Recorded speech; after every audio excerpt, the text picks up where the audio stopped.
തുരങ്കപാത നിർമ്മാണത്തിൽ നടത്തേണ്ട മുൻകരുതലുകൾ സ്വീകരിക്കുകയോ ശാസ്ത്രീയമായ പഠനം നടത്തുകയോ ചെയ്തിട്ടില്ലെന്ന് വ്യക്തമാണെന്ന് വൈദ്യുതി വകുപ്പ് മന്ത്രി സണ്ണി ജോസഫ്. കള്ളാടിയിൽ ദുരന്തമേഖല സന്ദർശിച്ച് സംസാരിക്കുകയായിരുന്നു അദ്ദേഹം. നാട്ടിലേക്ക് എത്തിക്കാനുള്ള നടപടികൾ ചെയ്തു. ഇതിന്റെ കാരണങ്ങൾ അന്വേഷിക്കാനുള്ള സംവിധാനം ഏർപ്പെടുത്തി.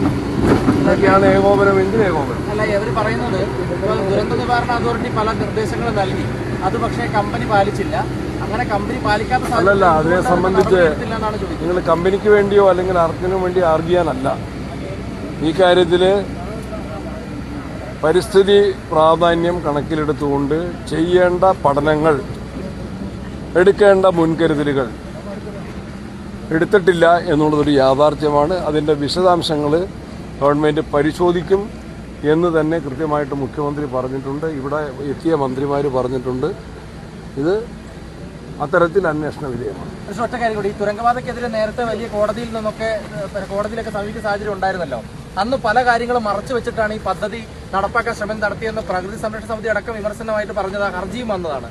അപ്പൊ അങ്ങനെ ഒരു വിമർശനത്തെ എങ്ങനെ? ആവശ്യമായ മുൻകരുതലുകൾ, പരിസ്ഥിതി പ്രാധാന്യം വയനാടിൻ്റെ എല്ലാവർക്കും അറിയാം.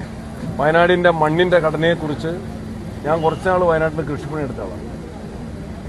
ഇതൊക്കെ എന്നേക്കാൾ പരിചയം. വയനാടിൻ്റെ ചേർന്ന് കിടക്കുന്ന ജില്ലയിൽ നിന്നുള്ള ചേർന്ന് കിടക്കുന്ന പ്രദേശത്തെ MLA.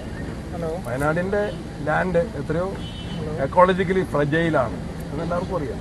അതനുസരിച്ചുള്ള ക്രമീകരണങ്ങളാണ് ഇത് കാര്യങ്ങൾക്കുള്ളത്.